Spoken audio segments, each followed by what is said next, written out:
Today I'm showing off on our rzeppa joint, which is also known as a CV joint. It's what you have in your car to connect the differential to the front wheels and still allow them to turn while getting torque to them. So this is the outer race, and you can see all the bearings down in there. This is the inner race. This was a paint to model. So you put the inner race against the bottom race, turn the whole thing upside down, and kind of shake it a little bit to get all of the bearings down into the races. Real ones, full-sized ones, have a bearing retainer in there, but I haven't managed to print a small enough one yet. So I shake it around, get them all settled in. You can see that they're all in place now.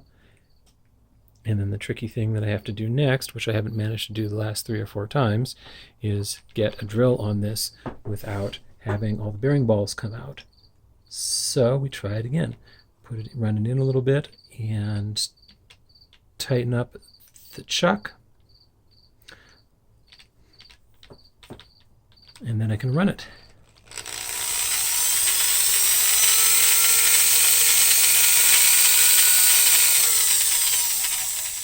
And that's how our rzeppa joint works.